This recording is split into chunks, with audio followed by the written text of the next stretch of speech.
Aha! Yeah, like, seriously, guys. Hold on. I'm gonna get rid of the rest of this crap. Settings. Remove. Settings. Yeah, believe it or not, this is the fourth time this has happened.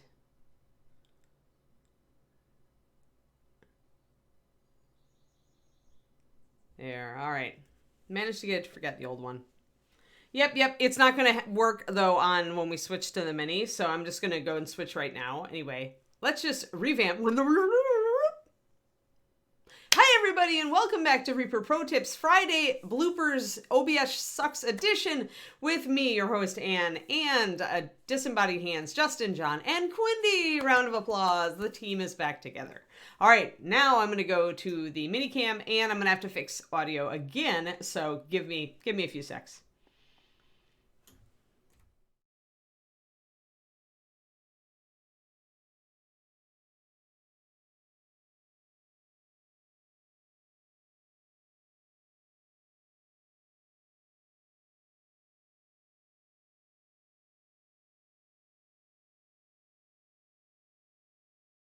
Source. All right. Did that work? Why do I not see it? Ah, okay. Hold on. Yeah, there we go. Good. Let me forget the last one here. I don't believe it, loves to do this. It's like, seriously? Seriously? OBS. Oh, it doesn't like Yeti or something. I have no idea. It just has these moments, folks. Yeah, well, the first thing we're going to do, Splat, is actually pinning, I think. I have to see if I can do this without... Yeah, I can reach under that. It doesn't really block anything. This is the question that you ask yourself every time you have a model with separate bits, if you're me. And this is the Dark Heaven variant, so he's big, he's heavy, he's chunky, he's metal. In fact, he's totally metal. But you ask yourself, if I put this together, can I still reach everything? Can I paint everything, or is it going to make it very difficult? Hey, Olfen, thanks. 4 months. 4 months. Woo! Thank you. Thanks for the resub. So yeah. So what you ask yourself, you always hold the bit in and kind of ask yourself, hey, can I still reach everything? Here, yeah, I can still reach the top of the shoulder really easily, both from front and back, because there's not a whole lot in the way. Plus, I can reach the underside of the club with only a little effort, and a lot of that's going to be in shadow anyway. So, not really, Robin. If you hold it in place, all you have to do is ask yourself, do I have to really contort myself to get a brush in there? And the answer really is no, you don't. If I see this sucker right. If it was on the shoulder, like that even wouldn't necessarily be a problem, because you could just paint that as a line, really, because it lays kind of flush. It doesn't it's not like there's detail in there that you're really blocking. Like when you have a model that's more like this, if he was holding his club down, there's all this detail that you can't get to easily at that point. So at that point, I would paint the arms separately.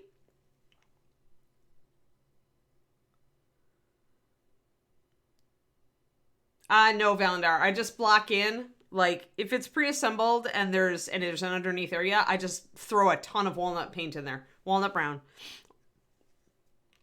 Block it in shadow. And just leave it.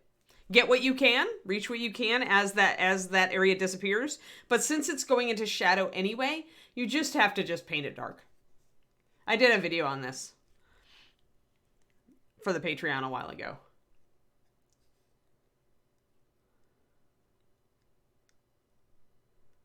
Well, yeah, if you want to do that, shadow. I don't know. I never bother. Like, if it's going to be in shadow, it's going to be in shadow even after I reglue that. Do I really want to have painted all that area, or is it a waste of time? You can do either way. If you really want to freeze it, pop something off and put something back on. But you also it's completely fair to just paint it dark. Thank you for the Patreon link, Quindy. Patreon.com/paintingbig. And yeah, I did a video on this. And I'll tell you, the best mini painters in the world do this. The best mini painters in the world don't waste time painting under something that's going to be under a heavy shadow. Like, they'll just block it in dark and go. And they'll get all the parts they can get around it. But since there would be a shadow there anyway when something is held very close to the body or underneath the body, they won't waste time.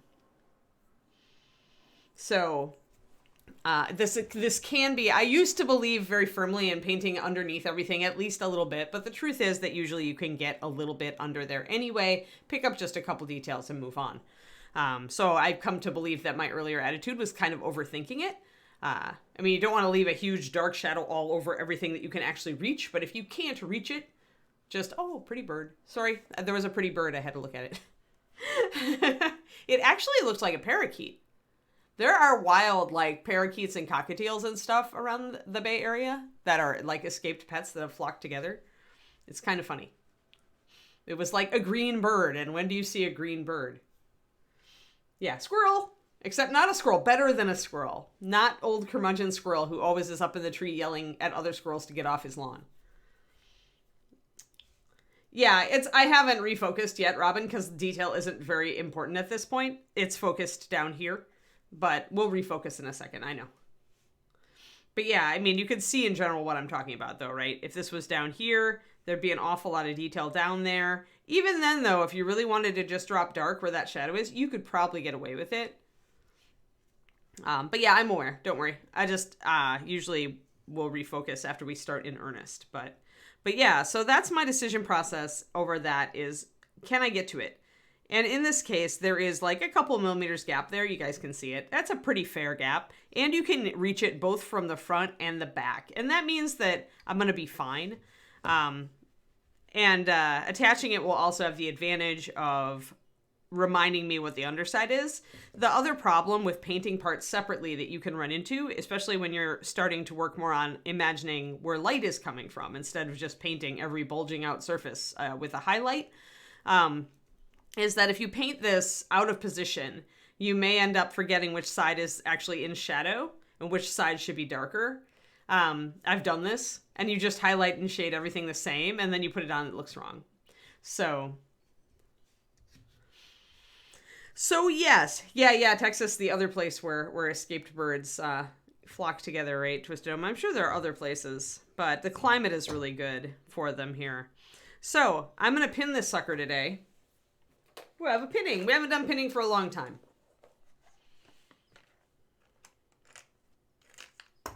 And we will focus for the pinning. Do I have a piece of wire or do I need to snip one off? I'll go snip one off. Hopefully David returned my snippers. Lots there too. In Arizona, I bet, because it's warm, right? All right, we get our side cutters. We'll get our roll of wire. I just use beading wire. It's really inexpensive. I use a number 75 bit and I use a number 24 gauge wire, and they fit perfectly.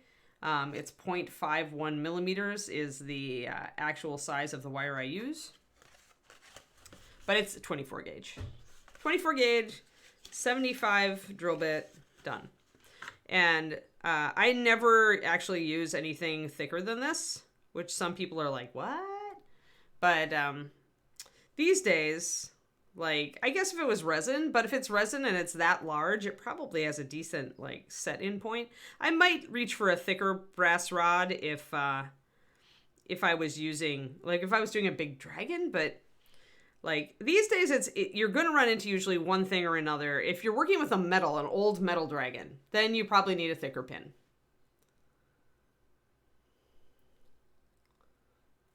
Yeah, I just haven't actually seen like a parakeet or one of those kind of feral domesticated birds out here before. But I think that had to have been what I saw, because there ain't nothing else around here that's green except for hummingbirds. It was way too big for a hummingbird. Oh, I had really cool squirrels back in downtown Mountain View. We had black ones, black and gray.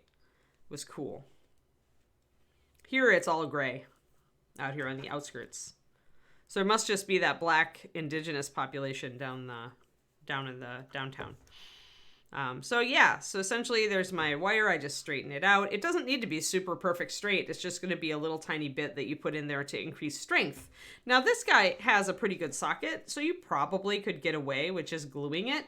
But, you know, for extra strength, if I'm going to give him to Ron or end up shipping him, I want to make sure that it doesn't come apart. If you're doing a commission, you definitely want to pin everything. Just be careful if you are not using a soft metal like brass. If you're using spring steel, you need to use a real wire cutters. I always tell people this because people don't think about it, because some paper clips and other pins are a softer metal and some are spring steel. And when you are working with softer metals, you can get away with the hobby cutters, just any old hobby cutters from Hobby Lobby. But if you want to cut spring steel, you've got to get a heavy duty wire cutter like David just bought. Usually the hobby cutters are going to be a little finer, like tipped, like more detail. They're a little less chunky. So if you need to do fine snipping details like sprue cutting, you probably want to go for the softer one. But if you are just doing big wire cuts, then just do a big chunky wire cutter, or just have one of each. But be careful, because so many people, I had heard so many stories of this in my time at game stores, but people will use the cheaper cutters on a paper clip that turns out to be spring steel, and the cutters will shatter. I joke not, they will shear. The metal will fly off. Hopefully you're wearing glasses, because it could seriously injure you. So, yeah. But people don't know, and you guys are experienced, but guess what? There are people watching this and never thought about this. So you gotta say it. I have to say it, because so many people, and one of them was a little kid, and he only escaped a serious eye injury by the grace of his glasses. So take it seriously. Wire cutters are rated for various strengths of metal. Don't use your crappy, cheapo Hobby Lobby wire cutters, or sprue cutters, or brass cutters, or whatever hobby cutters. Don't use them for spring steel. If you suspect that a pin or a paper clip may be spring steel, stop, get a real pair of cutters. I want more precision than that, Pendrake. I usually want a very specific length, because when you're drilling, especially when you're drilling into metal, if you're using a hand drill and a very fine bit, there's definitely a certain amount of depth that you can get before you risk breaking off your bit. And that's usually just a couple millimeters. So I'm pretty precise about my pins, so just breaking them by hand never worked for me, but if it works for you, awesome.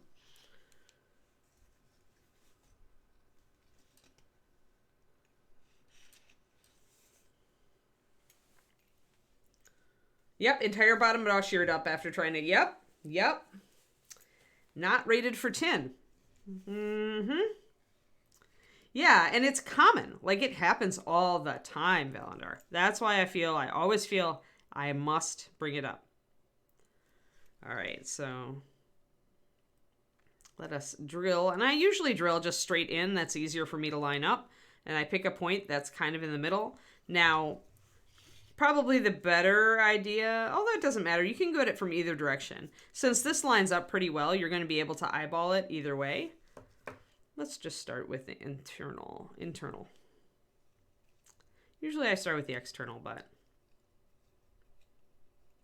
Oh, do you? Then you're using a vise or something, I assume?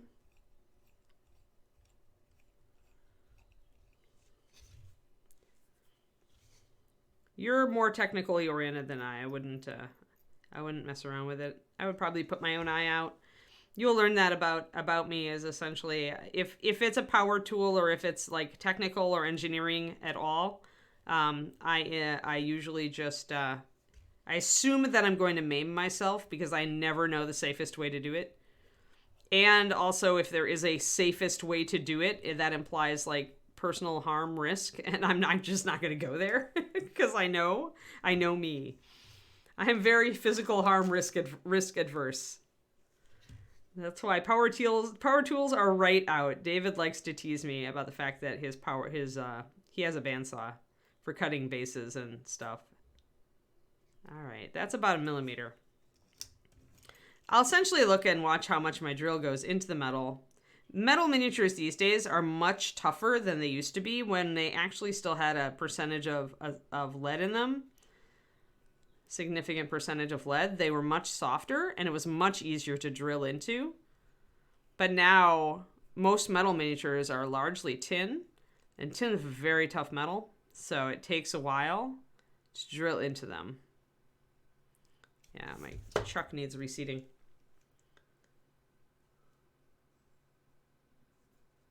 Yeah. However you want to do it, just be safe, please. That is the bottom line. Don't assume anything. Don't leave anything to chance. Be responsible with your tools. I think I've got about, yeah, there we go. So I punched it through the other side of the arm, which is also a common mistake. It's however, it is not it's not a total catastrophe. In fact, I really don't care. Let me get my knife. I left my knife in the other room, actually. I got files, though. That'll work. So when you do this, and I knew that I might be running that risk, but I figured, if it does, then I can explain how you fix it. So usually you just want a little bit of putty to fix this. You can see the little hole where it went all the way through. I'm just going to file off that little bit on the exit wound, so to speak. This is a thing that regularly happens, especially when you're starting out, but even experienced people, like all of us, like really good painters that I know, I've seen them do this because they're like, I can do it. I can manage to nail it. And they're trying to drill something that's much more shallow. And then they miss exactly how shallow it is. And it turns out to go right through. Yeah, lead has a couple of excellent things about it. I mean, most things that are toxic, like lead white, like pigments that were toxic, there was a reason they were used, right? They were really good at X or Y. They would just eventually kill you.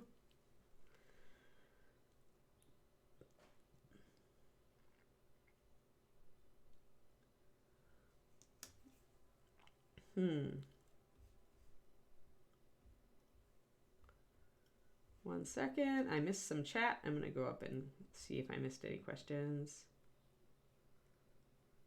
Oh, yeah. Yep. Yeah, not knowing about pinning. Yep.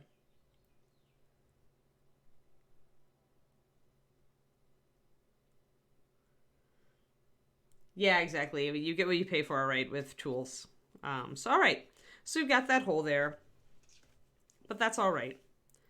My biggest thing is going to be not going all the way through with my pin. So I need to make sure that I'm pulling my pin out until it's about flush. I can file it down technically. That's about where I want it. So I want my cutters. And honestly, with smaller parts, guys, brass is enough. Like, you don't need steel, really. The point is not the strength of the pin. The point is that you're giving extra surface area to the glue to cling to the metal. Like, that's what you're actually doing. So even if you used a freaking wooden toothpick, you'd still be better off than just the flat connect. Gonna cut this down and trim it a little bit, but that should be good. I'll end up trimming a little bit more off, but it's good enough. I'm not applying glue yet, note. I try to get everything situated before I actually glue it in.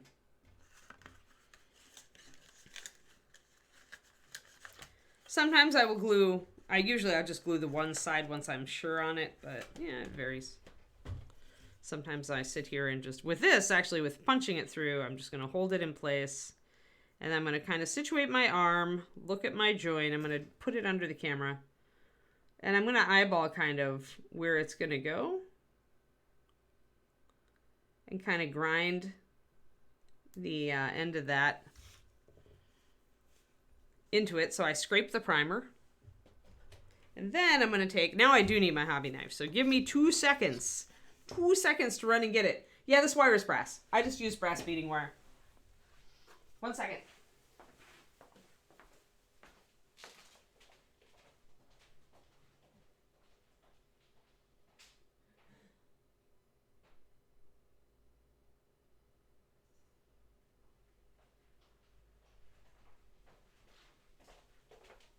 I need to dig out my other hobby knife. I know I have one, but I have to locate it because I was working, now that I have 2 hobby desks, I need a set for each.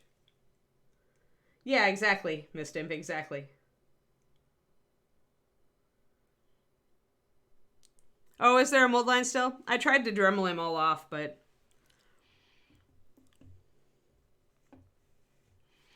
I might have missed something.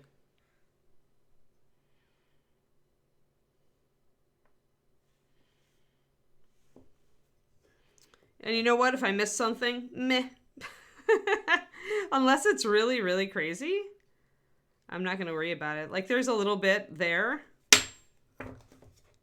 But, like, I don't know. Maybe I'll Dremel it or not. It's actually really... I did actually Dremel it, and it is a lot reduced. Oh, on the one you're cleaning. I was going to say, I actually... Thanks to my new tool, I actually made an effort on this one to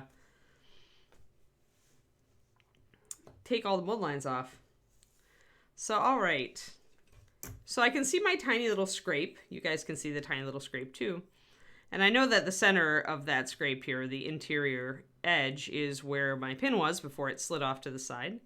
So I'm going to take my hobby knife and I'm going to spin it around in a circle right there. I'm making a tiny divot for the pin vise bit to seat itself so that it doesn't do that whole skip off thing.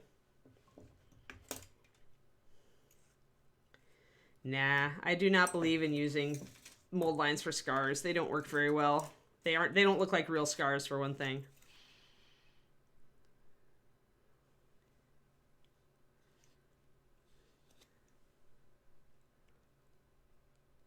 And then I kind of go at it. Usually, if you think it's going to slide off to one side, like if your pin skidded off to one side, you can angle your pin vise at the beginning in a slightly different direction to fight that, and then straighten it out once you've got a little better of a divot.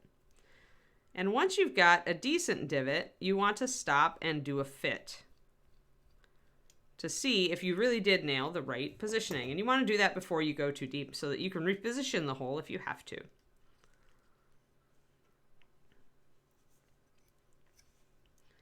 So let us get up here and look at where that went.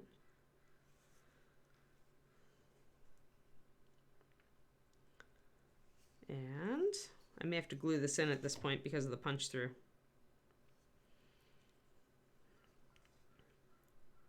I think I'm going to be okay. I think that's right. But I am going to glue this in so I can put a little more pressure on it. Where is my glue? There you are, glue. Usually I use Zap-A-Gap for pins instead of the, although this bottle, whoa, this bottle is getting really old at this point. Time to order new Zap-A-Gap. Put that on my to-do list today. So I'll have to use, I don't like using a thicker glue. I like this for connecting bits and gluing models to bases, but I do not like the Loctite for doing pinning because I want something more fluid that's going to actually capillary action down in there. So I will instead pull this pin out, put a bead of glue right over the hole, and then push the pin in.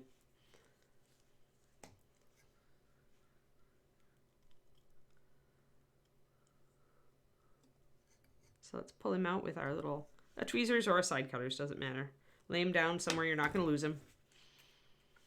That's why I like to keep my area a little clean, pretty clean. Going to put a dab of glue right over that. Since this is thicker, when I push the pin in, it's going to kind of pull it down the hole. Normally, as I said, I like to use Zap-A-Gap CA+. That's the kind of halfway between a fluid and a gel. It's actually my preferred glue when I don't want a thick formulation. It's in the green, it's the green label. And I'm gonna just use my tweezers to plug that back in, wiggle it a little. Make sure that it doesn't go through the hole in the bottom before it sets.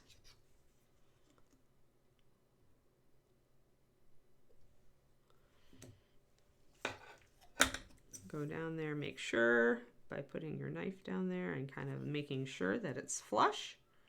Looks flush. Perfect.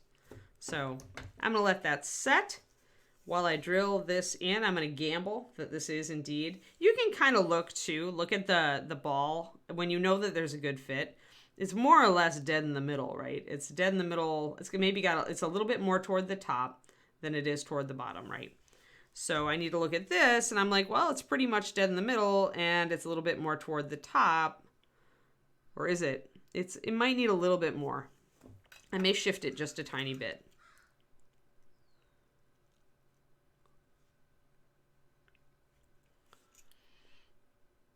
When I want to shift it, often I will actually drill in that direction to open up that area and then drill down.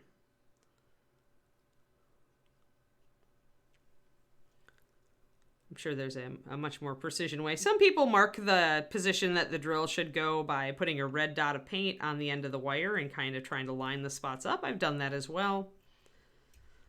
Most of the time, though, I find that eyeballing it gives you a pretty good result.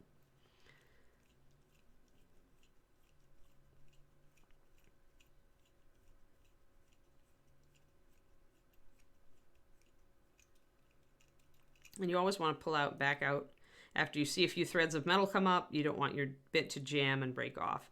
With little fine bits like this, it's very easy to break them. And then you're screwed. You have to drill a whole new hole. Yep. Yeah, I think I used paint to mark it in that one. But, you know, it's good information. A lot of new painters don't know what pinning is. I mean, I learned this doing paint club for years and years and years. You know, we did paint club pretty much for all the 15 years that I was at Reaper in the new building. And that's a lot of new people and a lot of new painters and a lot of new families that come through over those 15 years. And you just learn. You learn the things that people don't get when they start in the hobby. You get reminders regularly. So I'm not going to push it too hard here because I want to make sure that my glue is set before I do. But I think it's looking pretty okay. I'm going to continue to drill. And I do need to trim down my pin a bit too. I've got a lot of gooky, I can tell I've got some metal in there that's fighting, that's globbed up. Some little threads probably that didn't get pulled out. When you insert your drill bit and you feel kind of resistance when you try to pull it out, like a lot of resistance, that usually means there's like, or it doesn't go as deep as you know you've drilled. That means you've got little threads of metal and bits of metal in there. You just need to keep putting in, drilling down, pulling out. Sometimes you back up your drill, kind of go back and forth to pull out those threads of metal.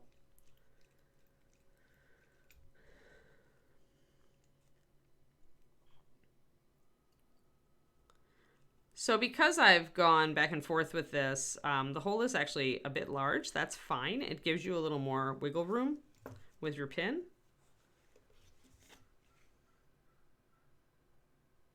There we go. Now we're getting closer. I need to look. And the nice thing about this is that, yeah, that's coming together pretty well. The nice thing about this is that it has overlap, right? There's an overlapping wrap that's going to sit up against the arm area. And so that's going to help us a lot. If we're a little bit off center, it's going to mask it. A smart sculptor will do that sort of thing. Will give you some wiggle room so that when you go to do this, I'm actually going to shave off a little bit of this because I think I'm just a little off center. And I want a little more wiggle room for this to fit. So you can totally do that too. Like if I'm running up against this a little because I'm just a tiny bit off center, I can take off a little bit of the back of that shield.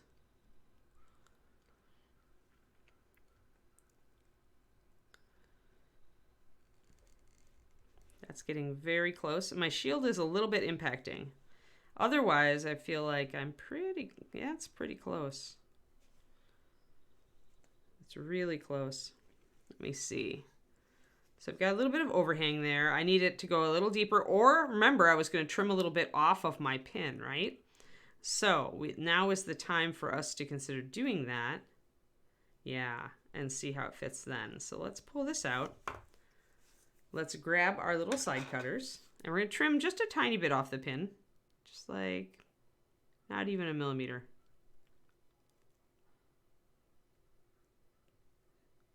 Be very gentle with your side cutters. If it doesn't cut all the way through on one go, just kind of work at it till it comes off. Perfect.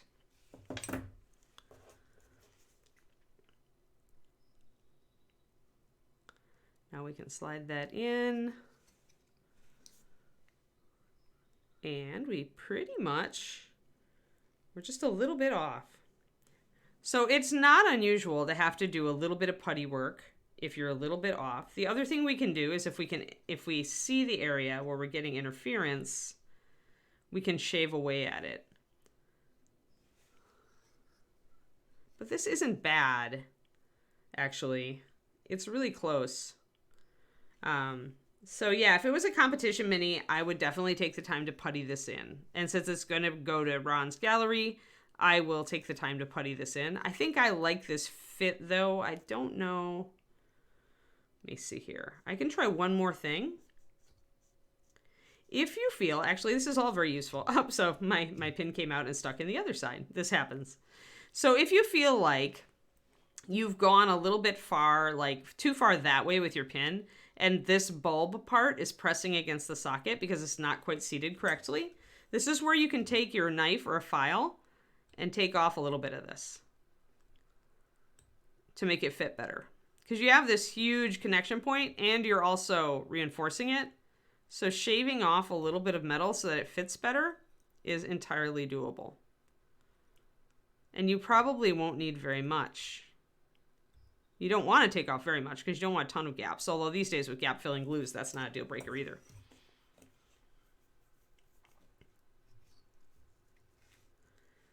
Yeah, exactly.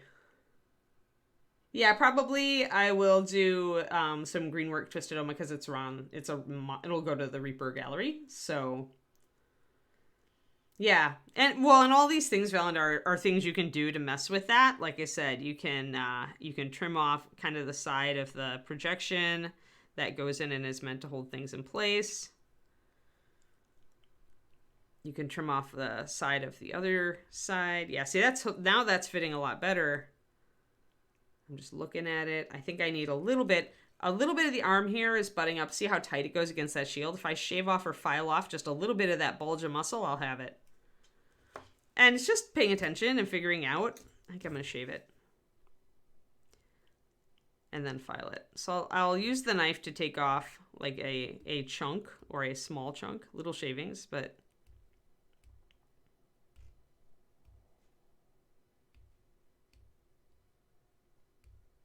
the knife is a little faster than this really fine diamond file. Then I'll use the diamond file to smooth this down. If you want it really, really smooth, you can use sanding pads and things like that to get it like super, super perfect. Depends on how anal you are. We all have some degree of that if we're miniature painting, so don't worry, you're in good company. Oh, that's almost perfect now. Almost perfect. I feel like just a little bit more off the pin. Just a tiny bit more, then we'll glue it in. Tiny bit. There. I find them exactly the same, Bergala. But I think resin is probably my favorite because it usually, in my experience, resin allows the, it's the least amount of prep. 3D prints are the most amount of prep I've ever had to do on a model if they're not printed at the very highest quality. I tend to stop ordering from places that don't print at the highest quality at this point because it's just so much work. Like I've just having been working on this guy for forever to get all of the 3D print lines off of him. And I'm almost there. But it took quite a while, and if I didn't love him so much, I would have given up and just chucked him in the closet. So I find that like poured resin, traditional resin is my favorite. Just because it tends to be so darn clean and so darn sharp. But otherwise, I mean, after you prime it, it doesn't really make a difference. Like there's, I mean, once you prime it, you paint it the same.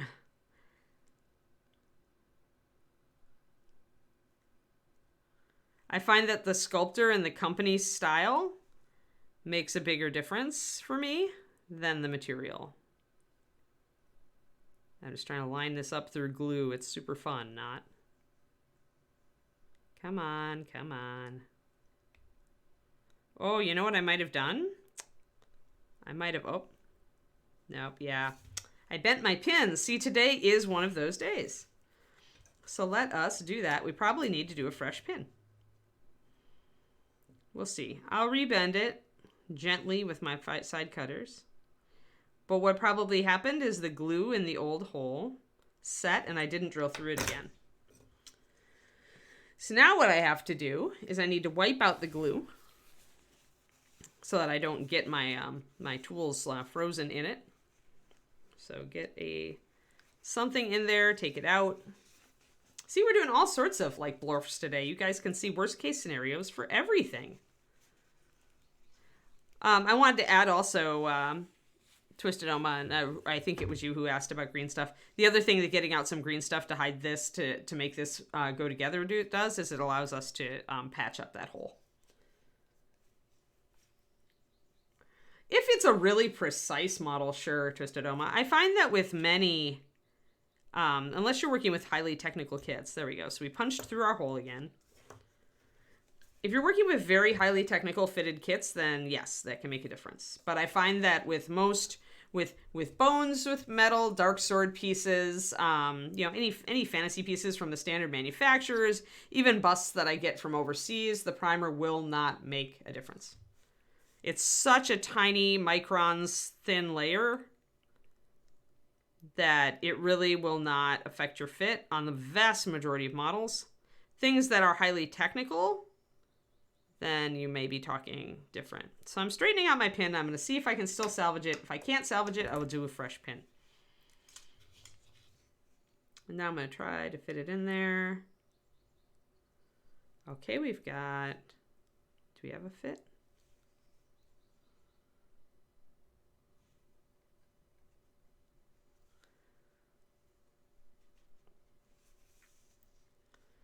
We do have a bit of a fit.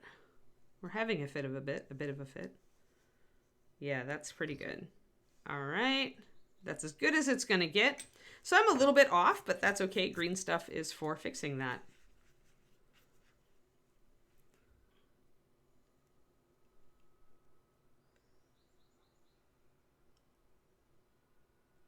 Right, exactly. You need to wear a mask to sand the cured resin.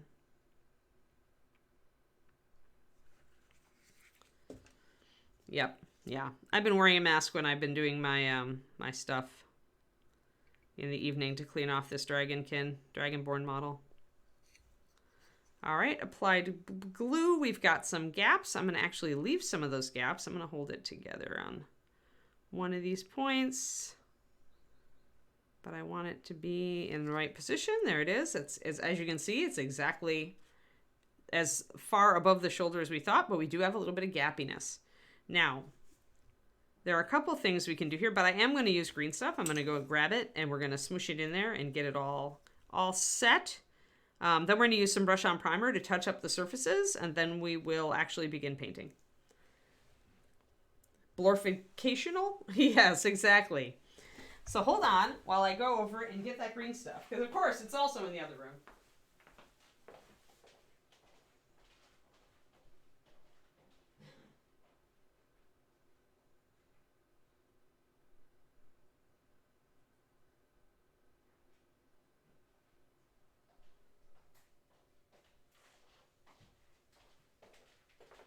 Playing around with green stuff last night, so I have a whole bunch of like green stuff I didn't use. So if we felt like it, and if I had decided on a base for this model, and if it required green stuff, we could use any extra green that we have today from filling in this gap to, you know, kind of block in the base. I have not decided if I'm going to keep him. I'm probably going to take him off of this base and just, he's glued on, but it's so easy to break him off of it.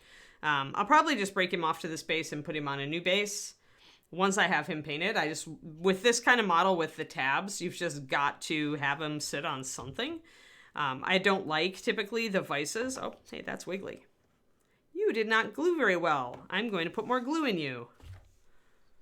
Glue to the rescue. More glue. Usually, just so you all know, just so we all are clear, usually the more glue you have, the worse your join. But with gap filling glue, that can be an exception. So I'm going to load the glue in because I suspect there's a lot of gap here. But usually when you're using super glue, less is more.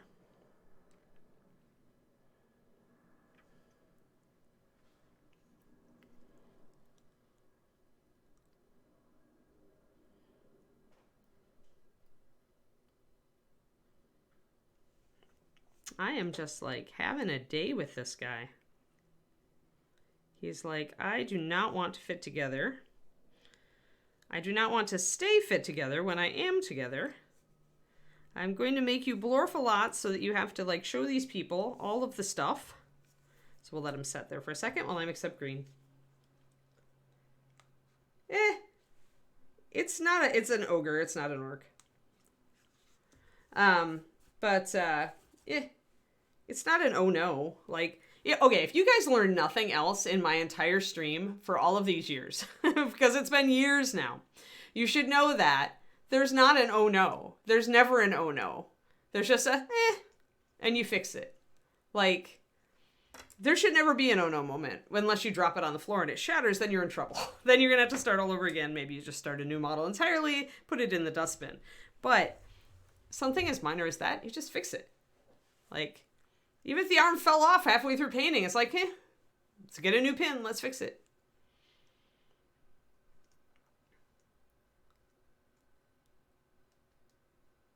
But anyway. Another thing you guys should know is that I don't overthink this stuff. It's like, all right, is it working? It's working decently. All right, do I need to green stuff it? Sure, I'll green stuff it. Good. But I am not the person who is super precise about all their prep work and everything must fit perfectly and everything must blah. I'll just make it work. I don't care if I have to shave off parts of it to make it work and resculpt. I'll do that rather than mess around with like really precise fits. Unless it must precise fit, like with a Gundam or a vehicle with moving parts that need to stay moving. Then you have to get precision in there. But I mean, on a fantasy figure, I just don't. It's not something I enjoy. Some people enjoy it. They really love the minutia and they really love achieving that perfect fit. And it really like satisfies some area in them to do so. Not me. I just want the model together, looking pretty good. Can I paint it now? Awesome.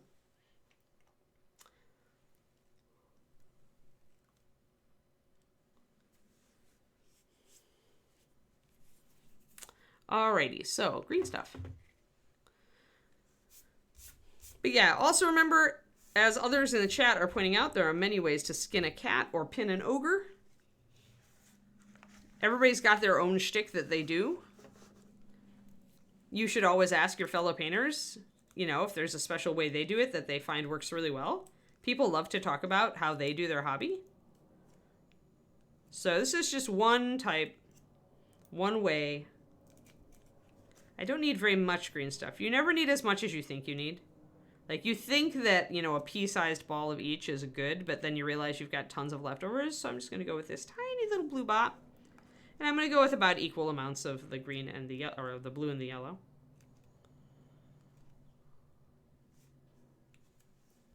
Yeah, there we go. That's about right. Blob, blob.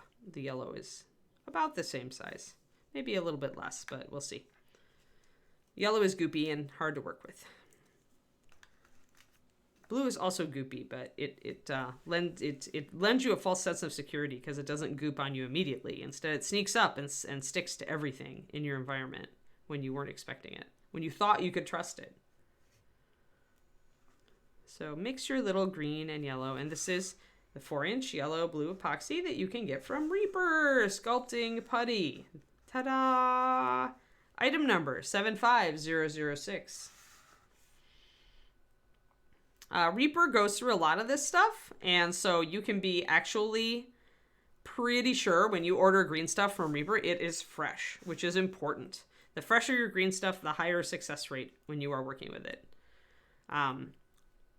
When you get it, if you're not using it right away, or, you know, maybe take out part of it, use a scissors to cut through a small piece, really sharp scissors. And just cut through the plastic and everything, just cut off a little bit and put the rest in the freezer. This had been in the freezer for a while and now it's been sitting around, so I'm essentially using it while I can. I have a bunch more in the freezer. But the freezer will keep it from curing together along this line. Some people cut theirs apart and put it in 2 separate containers. That also works. Keeps it from curing. It still will stay good, fresher for longer in the freezer. Oh, it's out of stock. No! See, that's what I mean when I say Reaper goes through this stuff fast, so you can make sure that you get fresh stuff. That's the great thing. If they're regularly out of stock on it. And when we do get it, it goes out of stock very fast. Yeah, you could buy it in the tubes. But the tubes, the problem with the tube that I run into is just a ton. I don't need a ton. I don't want to buy a ton. So, up to you guys. You can buy it in tubes and use it slowly over the course of a decade, as long as you freeze it. Or, you could buy it in strips. However you like it, but it's best if you can kind of ask people in the know, in the hobby, like, where do you get your green from? And, you know, is it good? Is it fresh? You know, where's a good resource? I just know from working at the factory that Reaper goes through that stuff super fast, so I found it's always very fresh.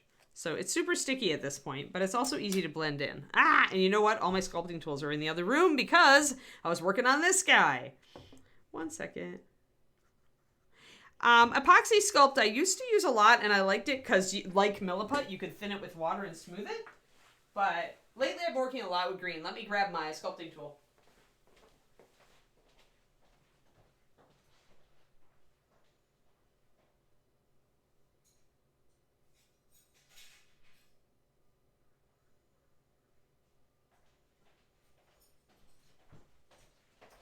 At this point, I'm just grabbing everything from the other room because after 3 trips, I really just need to get all my stuff.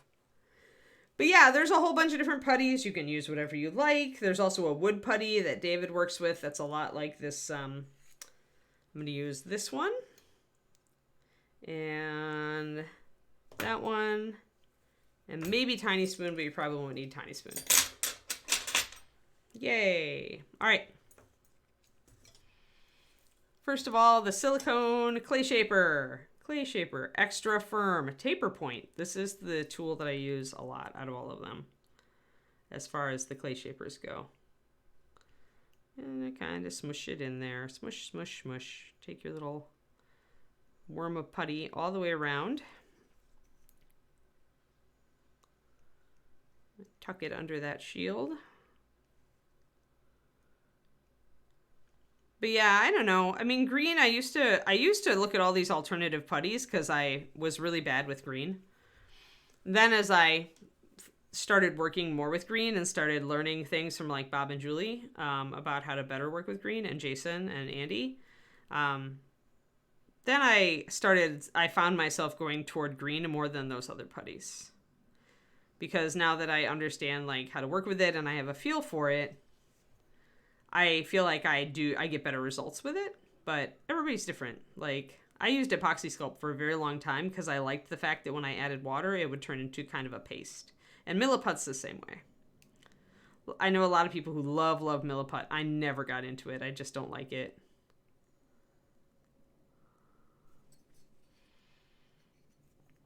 So use what you get the best results with is always the rule in miniature painting, and in sculpting, this is the same thing.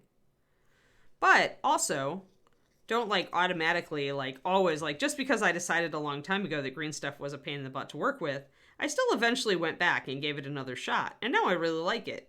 So it's important to keep an open mind too. Because there are some things that green is just really good at that the other putties weren't. I'm kind of smoothing it out there, you can see.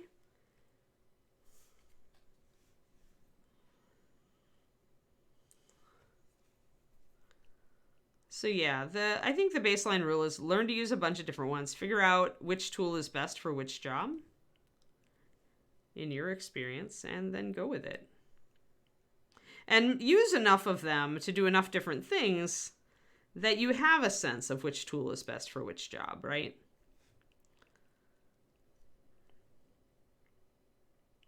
So I like the clay shapers because I can roll this chisel-y one. I also like the other one I was using last night is the angled chisel. It's cut like this.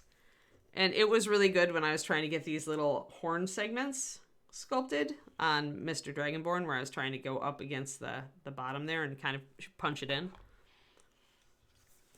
So that's good too for angles and straights. That's a good tool. But when I'm just mushing things into a crack, I often will go with this round one because I can kind of roll it and push the putty and it comes out smooth. Like it's easy to kind of roll the putty smooth. I was using it for a big project and realized that if I just roll it like a little roller across the green, you essentially can create a really smooth flat surface with much less effort. Like, because the big roller doesn't really leave marks. Like, it'll sometimes leave a slight flat area if you're really pushing on it or whatever. You might get some slight angles in your green stuff. But it doesn't leave as many small tool marks as a lot of other implements. Now up here, I will use Tiny Spoon. Tiny Spoon is a brass rod that's been pounded kind of flat at the end by a ball peen hammer and probably reshaped with some diamond files. Really easy tool to make, and then, green stuffed into a dowel. When I need something to get in really small areas and to like scrape green up, like I need here, I want this green off of this textured canvas, kind of this textured cloth thing that he's wearing. I got a little bit up onto it. So I find this tool to be really good for that because I can get into very small areas and I can scrape the green out of really tiny details. Because it is Tiny Spoon. Tiny Spoon is our hero. Tiny Spoon is the hero of our story.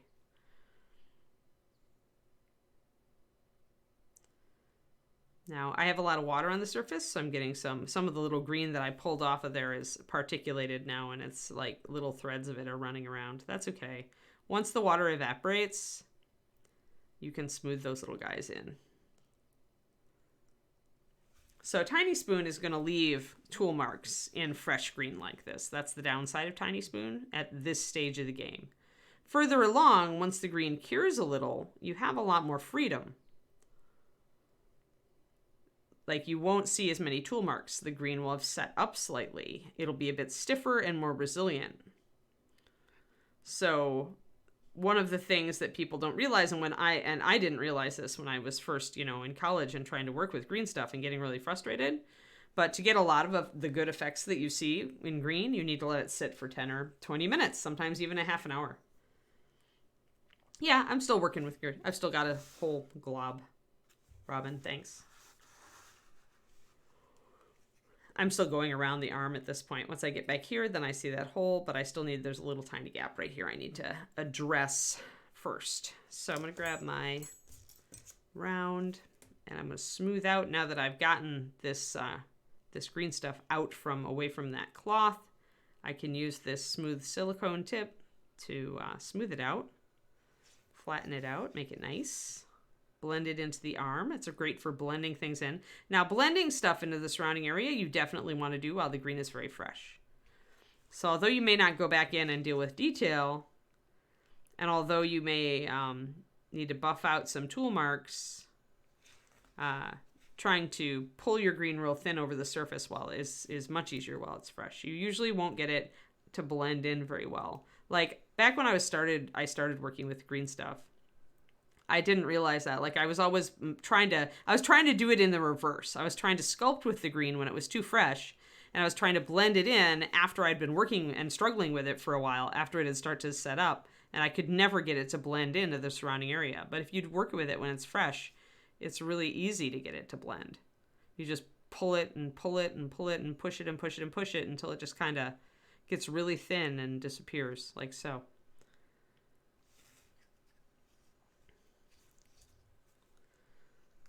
So I'm going to grab my little remainder of green stuff here.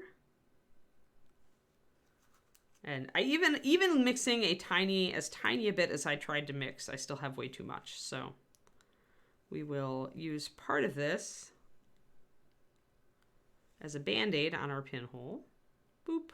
Come on, get over there. The green stuff always wants to stick better to you than it does to the model. That's rule 1. And then I need a little bit up here And that's probably too much, so I'll end up scraping some of that off.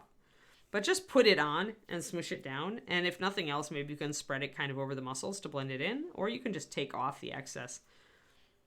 There's my water, and I'm using water here. If you use stuff like Vaseline, which can enable you to get a much smoother finish on smooth areas, remember that you need to wash the model before you apply primer or paint after you use that Vaseline. You have to let everything cure up and then wash it. I get impatient, so for me, I just use water. I've just learned to deal with water. Yeah, this is a little bit probably too much green stuff. Let's bring it down though. Kind of pulling it down, spreading it down until it hooks up with the other green stuff down here. Then I can use my silicone thing to roll and roll, make it smooth, blend it in. Sometimes when you're going into a recessed area, it can be a little harder, but even then, like the tip on this is usually useful for smooshing in that direction. The fact that it will bend, also very useful.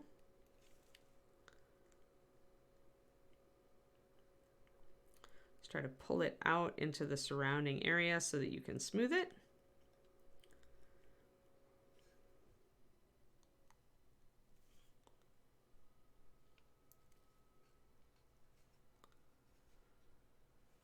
And when I get back up here, I'm going to come in with a tiny spoon again.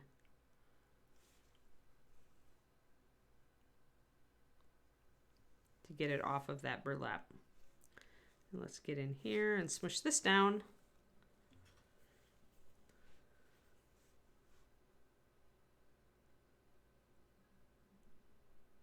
New copper, huh? I've used tarnished copper to mix a skin tone before.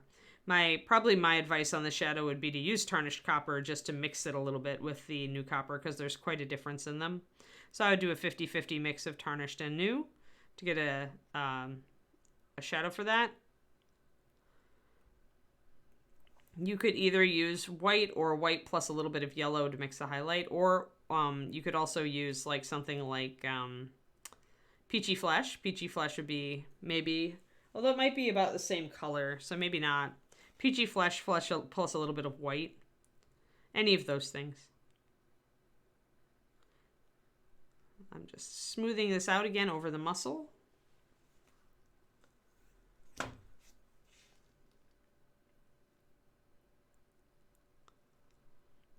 could have done all this prep work off the camera, but every once in a while I do like to do a little bit of prep so that people see it. It's very easy to always come to the camera with a fully prepped mini. And I did do the mold line removal this time. Off camera, but for the most part. Though this guy makes an appearance in my Patreon video this month earlier. But still. All right. So sometimes you're not going to be able to see like a partition or that your green stuff didn't quite blend in until you come back with a primer. But you can file green stuff. So you can take it down a little more flush after the fact. It's not great to file, but you can do it. You can file and cut it. It is still it's a bit rubbery for it, but it'll work. But if you're going to ever put a green on mold, never file it at that point. Because the skin on the outside of the green is partially what protects it and keeps it from sticking to the mold during vulcanization. So you want to keep that skin intact if you are going to submit a green for vulcanization to turn it into a mini. But if you're doing stuff for just conversion or fixing on your own model that you're just going to paint, you're fine.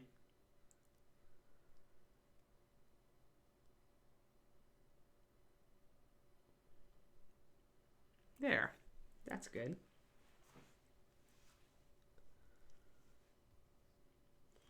And it takes a while, right? Like, that's the other thing, is that prep work, good prep work takes a while.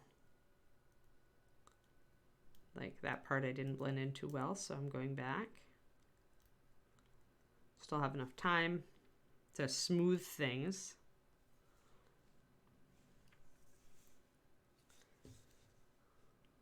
And this is pretty solid now.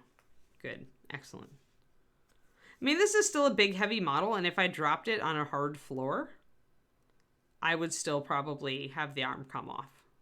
So, I mean, there's only so much you can do. But this way, if it falls over on the table, it's not going to snap off, right? It's like shades of extreme as far as what you can protect your models from. Oh, got a little bit of green on my tools. If you get green on your tools, wait until the green has cured, and then you can clean your tool by just taking a hobby knife, a metal tool anyway, and scraping the green off. The green should never adhere to these guys. But with metal tools, often, if you lose a bit of your lubricant, you are going to get a little bit of something adhering. All you need to do is very gently scrape it off with your hobby knife. And the steel tools are super easy to do that with. That's why mine always look so clean. And I'll just take that and do that. Make sure that I get all of that putty off of there, because putty will stick to itself very well.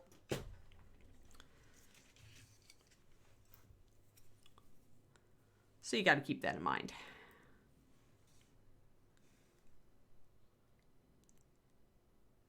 I find prep work kind of relaxing as long as it's going pretty well. It can be frustrating. If it gets frustrating, just put the model down, work on something else. Go back to it when you have less frustrate.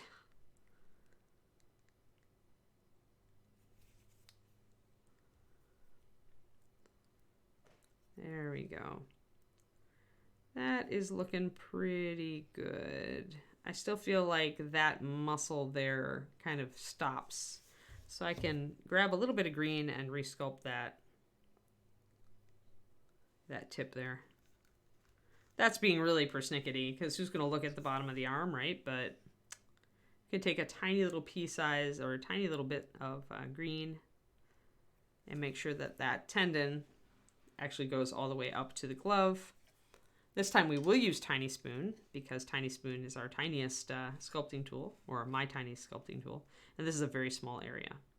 So I'm going to anchor this on the side of the arm wrap.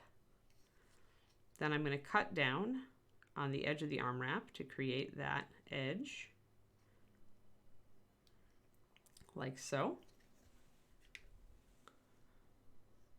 So anchor it on the arm wrap, then cut down, then blend in this little knobby along the tendon that's existing.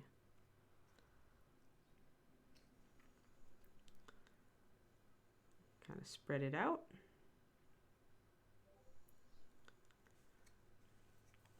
More water needed.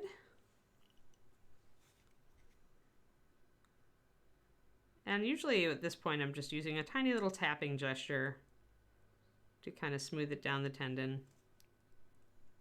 And I'm going to come in and kind of trim it up and make it blend in with the sculpted feature that I'm trying to match.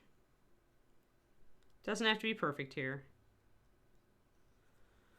I do want to make sure it comes right up to this glove, since that was the problem that I had with it before. And having done that downward cut, I have created a little bit of a recess there. And we'll kind of make it go a little bit down and have a dip in it so that it goes under the edge of that glove. I'm going to grab my silicone tool at this point, because the tip actually lets you do pretty fine work, and do a bit of smoothing. It's starting to set up to the point where smoothing is a little harder, but you do the best you can.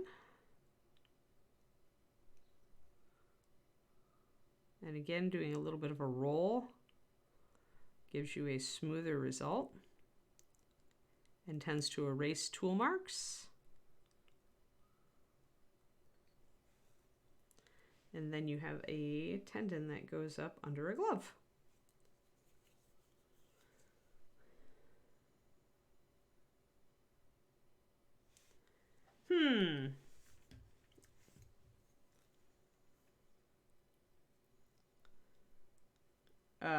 have no idea, Rubigon. We do as high a resolution as we can. If you're having internet hiccups, it may have downgraded your stream. Twitch does that. Like, it will automatically reset what you're receiving at. If your internet isn't quite up to it, we get that happening a lot when we stream stuff on our TV.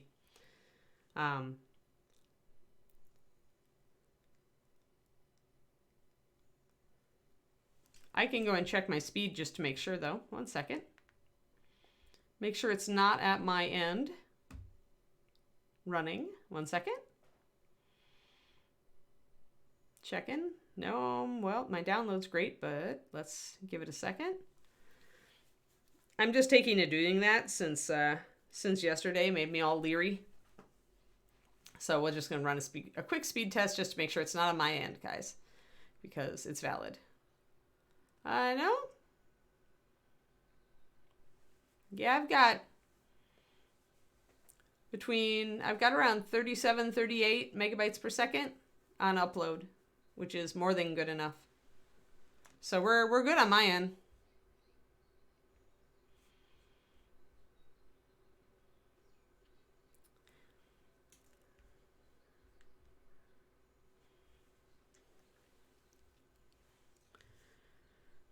No idea. That any other remaining questions would be probably a Justin.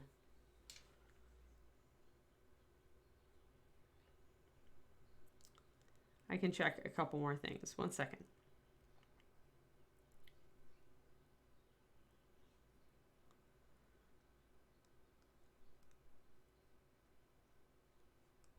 No, I'm not using a rescale output.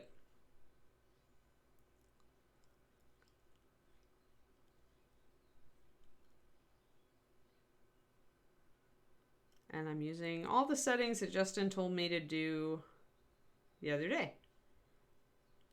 So cool. Yep, just checking. When you guys start saying stuff that you were seeing the stream go bad, then I am going to take a look at it. I did notice one mold line that I missed when I did my initial pass. So since we're going to be kind of repriming anyway, I'm going to go and get that real quick. Just like over here on the side. I got most of it. I just didn't see it here on the foot.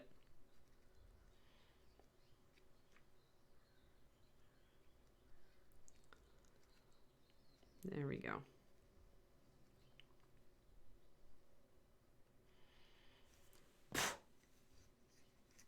And of course, this vast amount of prep that we're doing is something that you probably would normally see done on a character rather than a monster. But since he's nice and big, it lets us kind of show the different steps. Like, I'll get this mold line on the side of the skull too. Often I'll forget to do mold lines on the side of little things, little accoutrements. Actually, that's going to take a knife. Where's my knife? There's if you see a mold line and it's actually a pretty big one, and you can get at it easily with a knife, take it down with a knife first and then get a file on it to smooth it in. It's a little faster.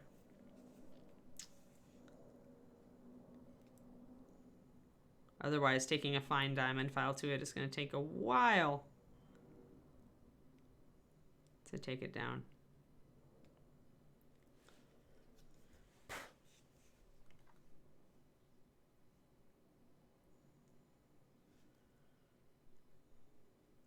Oh, yeah, I mean... Yeah, I do, Billy, because I do prime first. I tend to do 2 priming passes. And the reason is that you only notice all of the mold lines and problems when you've primed it. Like, even so, like, I did the same thing, you notice, with this guy. Same thing. Because primer's going to make the details stand out so then you can see what you want to fix. So you can get a clearer look at it. And sometimes you'll only notice faults and flaws once you've primed. So I've given up. I just prime first, and then I do a pass before I prime. Like, if I see texture, like 3D print lines, or a mold line, or something that's, that's obvious, I'll take out all the obvious stuff. Then I'll prime. I know I'm going to see other stuff when I prime, so I'm ready then to do green, additional filing, fix the little bits.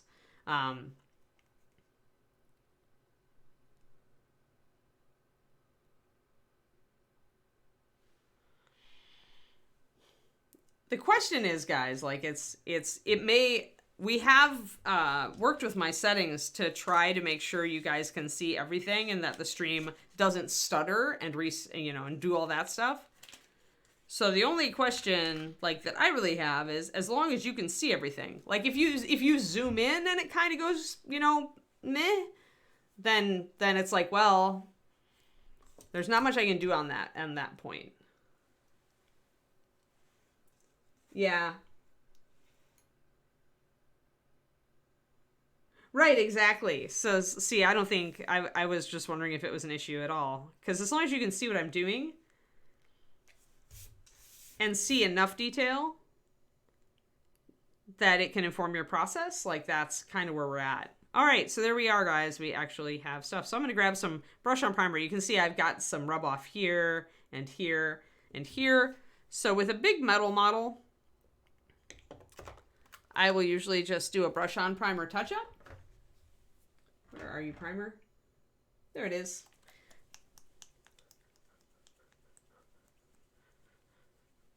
Yeah, so we're going to touch him up, and then we're going to talk a bit about colors. Actually, it's almost 11. Ooh. So we got 15 minutes, so we will talk about colors. We probably will start applying his skin color next time after I do, I may do a spray reprime. The problem is that if you already feel like maybe if there are some finely sculpted areas that you might lose detail on, you probably don't want to do a straight spray reprime. So I probably will just do touch-ups with my brush on primer and then go from there. So be careful. Some models, like big chonky guy, I'm going to be able to reprime him. He's got huge detail, and I'm not going to lose anything fine. But when you've got a model that is maybe smaller, that has some finer details that you want to preserve, like the chainmail here, or the belt buckle, or this little rune, then don't. Maybe if you do a spray reprime, just make it real light, real light. Replaced Wyvern, Pendrake. Wyvern's done.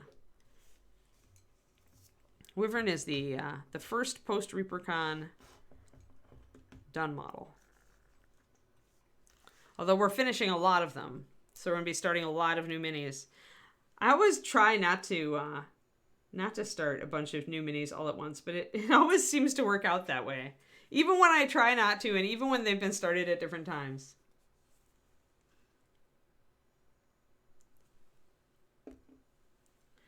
Yeah, it's nice to have more resolution until it starts stuttering. So I just want everybody to be able to watch without having to reload and crap. But yeah, a lot of that is, I can only look at it from my end. And I can't see it from Reaper's end, so.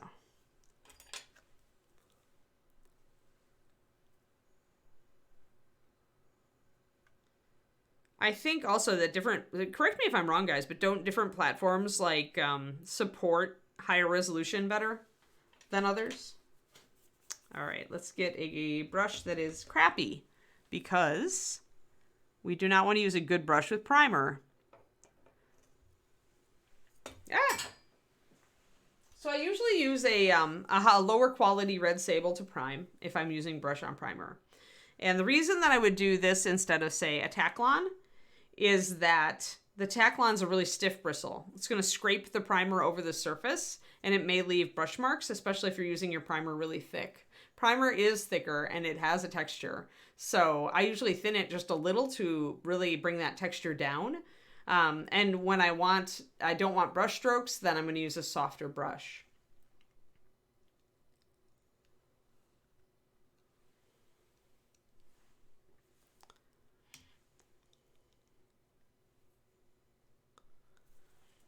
So this is my lower grade sable, Winsor & Newton. It's a size 1, so it's a good size for priming. It can hit little spots, but it also is big enough to cover large areas pretty easy. Primer is a little bit different of a beast when you apply it to your brush. That's why I say don't use your good brushes with it. Because primers tend to have like chemicals in them that micro etch the surface. That's the point of a primer. And those chemicals are a little bit harder on your brush. So If you use a Taklon or a plastic brush and you get good results with it, great. Or you can use, in my case, like I say, a softer brush like a sable, but use a cheaper sable. Primer is generally harder as far as its resin because it's more durable. The MSP brush on primer actually is a formulation that at full strength will stick to glass, which is pretty impressive. If you thin it, then it won't be quite as durable, but it will go on smoother. So I tend to go for that. If I have to, I'll just do 2 coats, just like I would with a base coat, if I feel like it's an area that's probably going to scrape off a lot.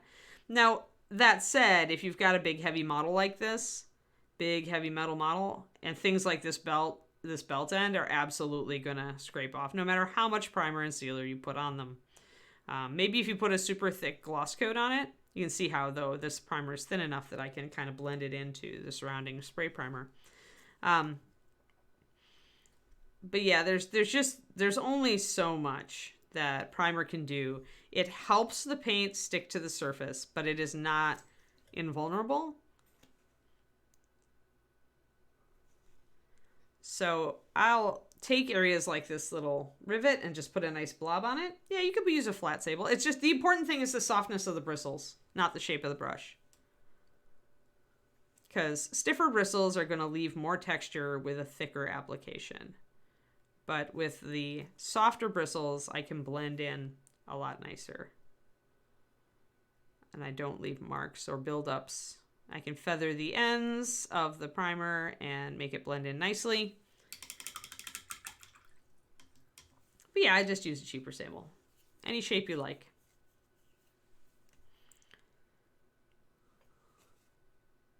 But yeah, any area where I'm seeing that it's got to rub off, I'm going to put it on a little thicker, and then I'm just going to pull it a little thinner when I get out away from that area, so that there is a little bit of a puddle of primer sitting on top of that area that's rubbed off. I know if he falls on his side or his face, that's going to hit, because that's how I got rubbed off in the first place, the belt and the eyebrow. So, but the model, no matter what you're putting on it, metal is harder than anything you put on it, except for like a pure like acrylic, for like a lacquer, you know. Primer is also thick enough that it can fill in detail. So be careful when you're using it. That's another reason that I tend to thin mine a little bit. So that very thing that makes it liable to leave brush strokes and buildup is the thing, you know, that thickness is prone to fill in detail. Now you can prime over uncured green, but sometimes it will crack. The primer will crack a little bit as the green cures. So I usually avoid it until the green is set decently. So I probably won't prime over this area until after we are like later today. The green should take, you know, depending on the warmth of the environment. My house is kind of cool right now, so I'll probably just leave it for a few hours and work on other things.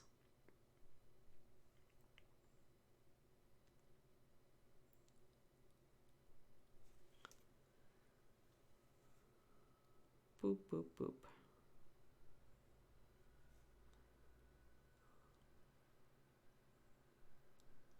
And I might hit some areas like the fingernails, things that I feel like might be prone to chipping off. I may, since I've got the primer out, I may reprime those areas. Like the end of this weapon. Any place like that where I feel like maybe I need a little bit more paint adhesion because this is going to be an area that could rub off. Like I said, it's not going to save it, but it may help a little. I could be totally like, you know, wishful thinking there, but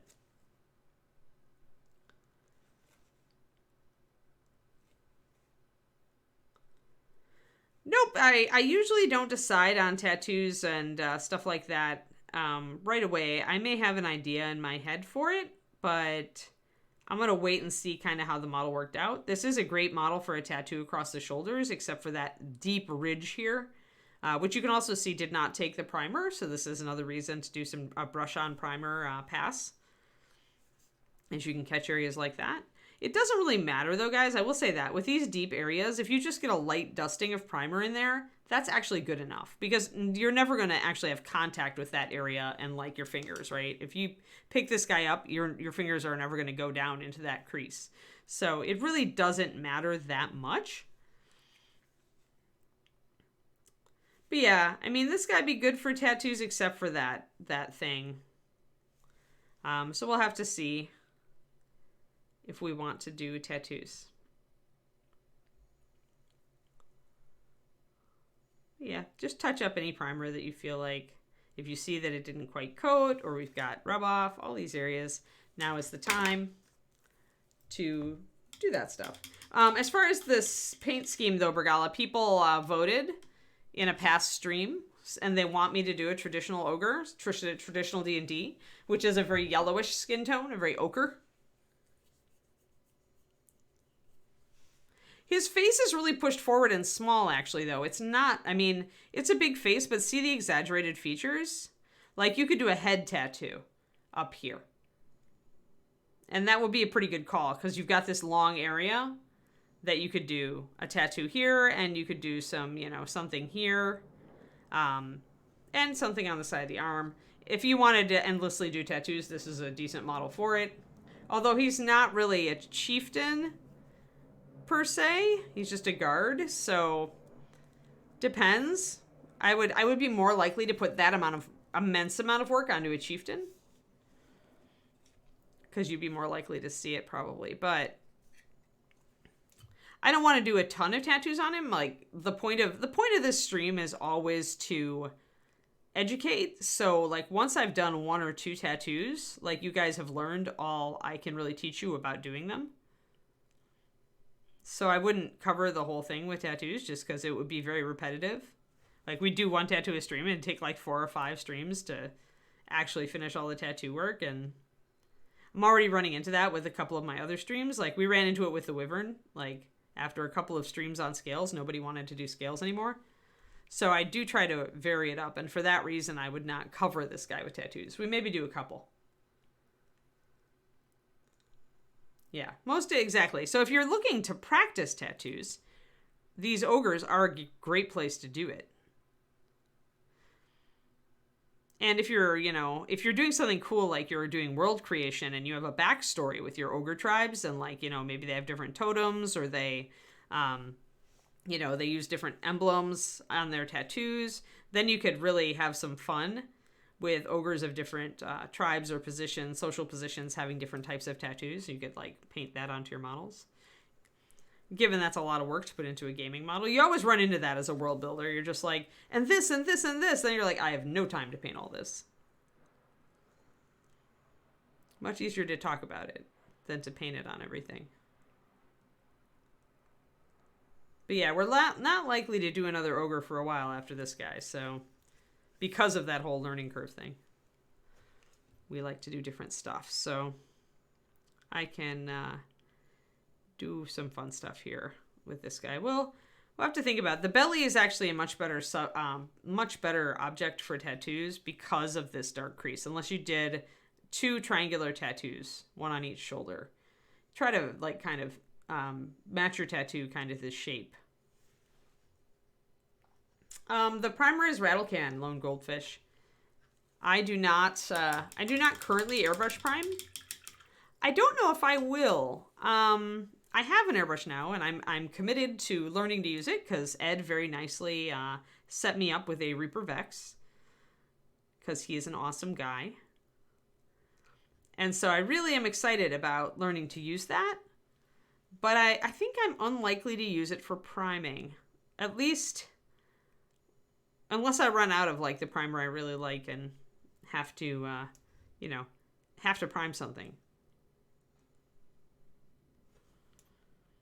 But, yeah, I know people, I think about it though, like when I use the airbrush, the single biggest thing I don't like about the airbrush is cleaning it. And cleaning primer out of things is more of a trial than cleaning paint out of things, because primer is greater adhesion and a harder thing. So when I think about primer and cleaning my airbrush, it does not give me joy. But yeah, we're doing a touch-up because we just did a bunch of pinning and some green adjustment lone goldfish. And so even though my original primer was rattle can, we are touching it up with Reaper's brush on primer, which does airbrush. I don't know though. It's like, I think about setting up the airbrush and then I'm like, or I could just take it outside and spray with this rattle can. So really for me, it'd have to be like a decision that I made to like, because I don't want to deal with the chemicals of the canned primer anymore or something like that, I think. Because for me, the rattle can is quite a bit easier. And hey, Mike Disney, I just saw you. Sorry, I got distracted. But yeah. Yeah, we'll do some tattoos. It's just a question of where. I mean, the back is a good place for it because otherwise it can be kind of boring. But it's also not as nice of a smooth surface to do them on as the stomach and the top of the head. I think we'll definitely do a top of the head one.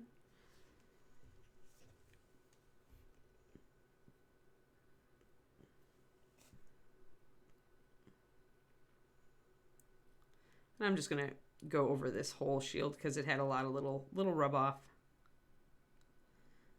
As I mentioned, I'll wait to paint prime over the green stuff until it has a chance to fully cure. There we go. I think we've gotten all of our little blorfs and things and touch-ups. And that's perfect because it's 11. So yay! All right, so this is our new miniature. Just to recap what we did today. Brand new miniature. This Ogre Guard replaces the Wyvern. So his sculpt is a sculpt by Bobby Jackson, and the number is 3712. And these are also in bones, I believe. They were just out in bones, so I went with the metal. It would have been a lot easier to pin in bones. Wouldn't have needed to pin in bones because the super glue would have just melted the stuff together. But at any rate, so this is this guy, and today we used Reaper's epoxy putty to fill in some gaps, and we talked about pinning, and we pinned the arm, and we made mistakes. We made lots of mistakes. We bent our pin, we punched through the end of the arm with our drill. We did all sorts of fun stuff that people who just start pinning do. So, and then we just kind of backed off and fixed it, which is what you do. So this was very much a bloopers and fixing things thing. And then we went through and we touched up with our primer, and I talked about why you shouldn't use good brushes with primer, and that you should maybe thin it just a little bit. It is thick enough to glob detail, so don't ever load it on unless you are looking to glob detail, to lose detail. Like if you're trying to disguise something, like a roughness in the surface of the model, primer can sometimes do that. Alrighty, tomorrow is Saturday. Woo! Next week is, I'll be there all week, but then the week after I am in Hawaii. Woohoo! So I will be gone for 5 days. We'll be here next week though, and on Monday we will begin with, finally, David really likes how this mini is turning out. We'll work on half work and hopefully actually finish her rune work. We need to make the rest of it glow. And then we need to paint it in colors, maybe add a couple of very tiny runes. And then touch up the base work, and I'll probably add some static grass, you know. I actually really love how this model has turned out, and actually my boyfriend does too, so we're probably keeping her. But yeah, so there we go. And I guess I will see you guys on Monday. Yeah, have a great weekend, everybody. Yeah, double Hazada Hawaii, looking forward. Looking forward, the 25th is when we leave. So we're going to the Big Island, and it should be fun. Snorkeling and beach and hiking and water and sunshine and tasty food. That's vacation. And painting, because I'm going to bring my paint kit. David was like, I don't know if I want to paint on vacation. I'm like, you're on vacation with me. If I sit down to paint, you're going to want to paint. All right, we're going to raid Luca and the gang. I hope you all have a fantastic weekend, and I will see you on Monday. Thanks, guys. Bye-bye.